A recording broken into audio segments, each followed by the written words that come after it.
Asante sana, Madam Mwenyekiti. Of my 40 minutes, I'll give some remarks, then I'll allow my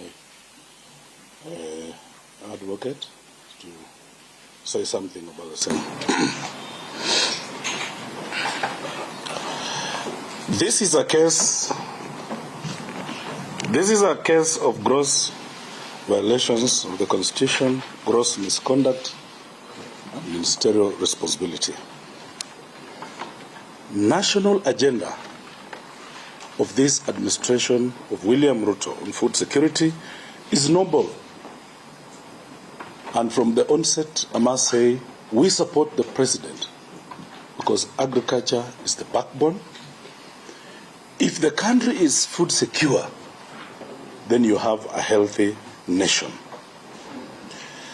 It is too critical a matter for this country to be jeopardized.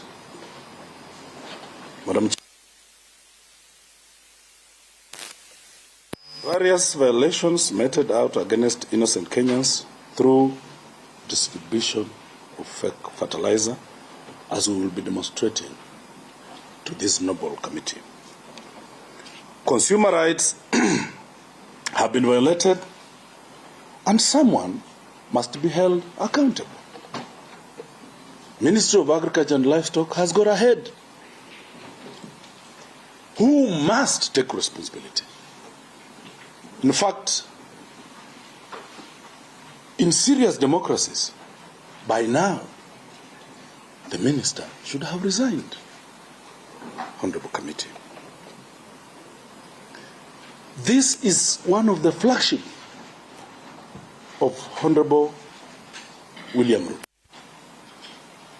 And as I said, we support the president. And that is why I'll draw your attention to the voting in the House. Honorable Chair, it was bipartisan. It was bipartisan. That is how serious this matter is. I've looked at the responses from my good friend, and indeed is my friend, Mithika Linturi. There's a lawyer saying that says, I would wish that this should become this, so that I don't listen to what the Honorable Minister is trying to say. That, Honorable Chair, 149 members of Parliament, and indeed those who were in the House that day, will understand that there were more people. Cards were not working, and the Speaker ruled on this. 19 members, including the Honorable Nabina Bwera, my good uncle, the Honorable Michomba, they did not vote. 19 members of Parliament who supported this motion and who were in the House did not vote. It should be understood that 24 members of Parliament were out of the country, had petitioned the Clerk of the National Assembly if they can vote virtually. 24. Those numbers are growing. It is incredibly and serious. Honestly, a whole National Assembly saying something is wrong. Something is wrong. And it will be whatever happens to this case, it will be it will be not business as usual. Because that voting, it was a vote of no confidence to the minister. It has consequences. I would be keen to imagine how ambassadors will be dealing with it. Our good friends on high moral ground, the United States, the EU, of which we shall be appealing to them, that indeed the National Assembly has passed a vote of no confidence. In that alone, it speaks volumes. it speaks volumes. And I think the minister has guts even to be here today. This motion is not about me. This motion is not about the National Assembly. I had some good friends in Meru saying we are targeted. No, we have very many good Merus, including my good friend, who is at times my lawyer. He's a good Meru. He's a good Meru. It's not about Merus. Merus are good people, and I want it to be understood in this committee. It is not about Kenya Kwanza. Honorable Chair, it's not about Azimio. It is Honorable Franklin Mithika Linturi versus the Republic of Kenyan farmers and diaspora. I did indicate I come from a border town. Ugandans buy things from Kenya. Kenyans buy things from Uganda. My good sister would know this. Nahayo, the Iron Lady, would understand this. The Ugandans came and bought fertilizer from Kenya, subsidized. What should they do? What should they do? I have looked at the document submitted by my good friend Mithika Linturi, and it's nothing more than a love letter from a jilted lover. That these are grievous matters of national importance to be reduced to love matters. Ukiachwa hachika. Hachika. It is indeed unfair to keep dragging the good lady, my sister, Marianne, into these matters. She has a right kukukata, kukukubali. Allow her to proceed on with her life. Including the Honorable Chair, that it should be unfair that your private matters should keep coming up anytime serious matters are raised. The good lady should be left in peace because she has a life, she has a family, she has children, and she needs to move on.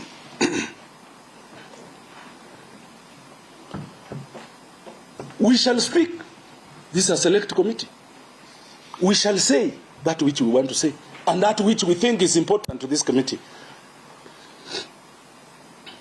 I did indicate yesterday that very many people approached me to drop this motion.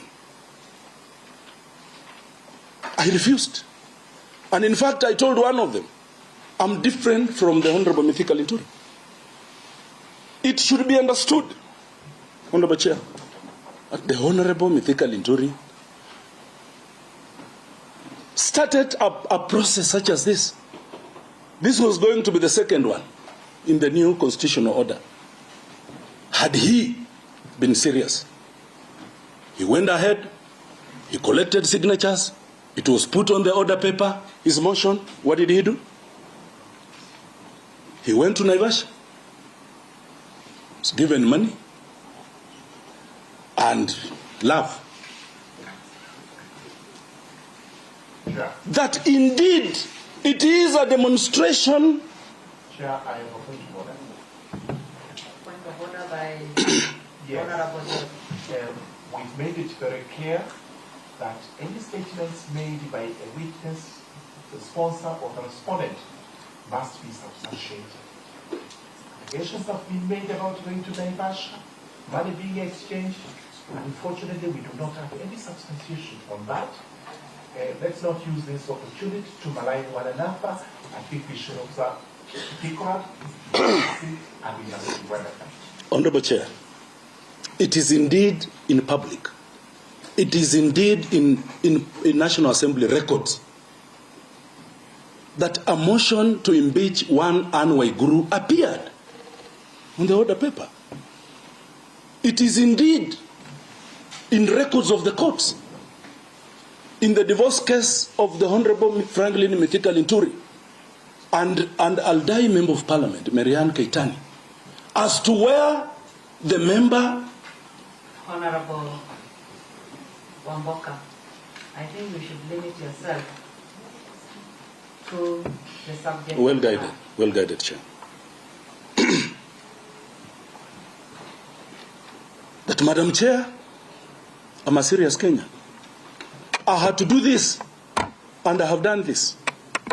Those who don't know, I'm defined by Bayaya, Bala, Banyangali, and Batachoni clans.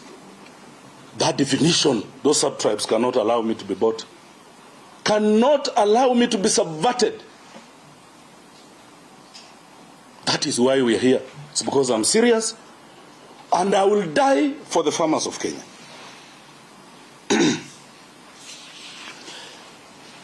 The Honorable Minister has dragging me in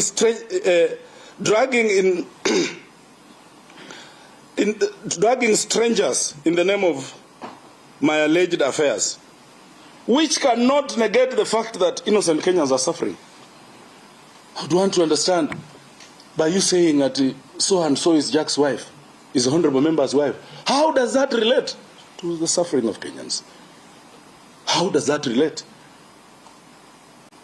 And if indeed honorable chair of Justice Committee is fair, is only seeing one side when we speak, why should the minister bring no, I'm reacting. It is in his submissions. I don't want this committee to be turned, this investigation to be turned into love affair investigation. Please limit yourself to your motion. Yes, Honorable Chair, but it must be noted and be on record that in his submissions. Point of order by Honorable Rachel. Dr. Chair, I do not intend to interfere with statements that the Honorable Wamboka is making, but I would like to raise a matter on Standing Order 77 concerning the language that we use. And 77 says, all proceedings in the House shall be conducted in Kiswahili, English, or in Kenyan Sign Language. Twice, Honorable Chair, the Honorable Wamboka has mentioned words in a language that we did not understand, and I thought that he was going to translate so that we can understand. This may make us miss some of the information that you would like to tell us. So is it in order for him to use that language, which I'm not able to tell which language it is, because we are not able to understand that particular portion? I'm sorry, Madam Chair. What I meant is I would wish that my ears become my sitting apparatus so that I cannot hear all this. That's what I meant. But well guided. Madam Chair, I've got one wife, which is public knowledge. This is not a forum to bequeath me with imaginary wives. And in any case, does it matter? I'm on this honorable chair because he brought it. If you look at his submissions, it's there. Point of order, Chair. Point of order by Honorable J. Chair, I believe it is very important that if you make a ruling, the honorable member understands that you are directing him on what to confine himself on. And Honorable Chair, if someone disregards that ruling, then you should be able to also call them out of order. Well guided. Well guided. Well guided. But just to note, this is not a divorce case. Madam Chair, we are discussing the conduct of Honorable Mithika Linturi, that we want him removed from the office. Out of this world, I was just imagining, when he was being interrogated to be minister, he said he has in excess of 30 cases in court. We are all Kenyans, members of parliament. Why him? Why him? Why him? We are speaking. We have a saying in the Luya land.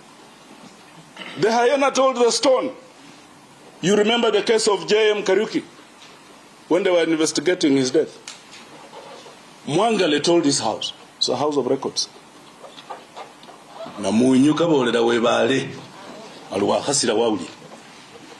hyena told the stone that even if you keep quiet, you've heard me.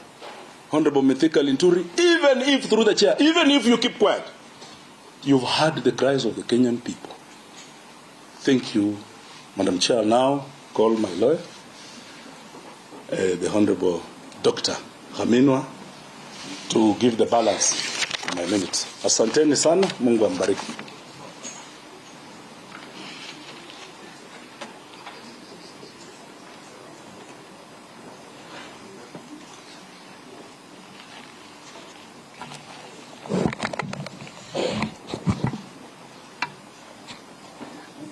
Honorable members of Select Committee,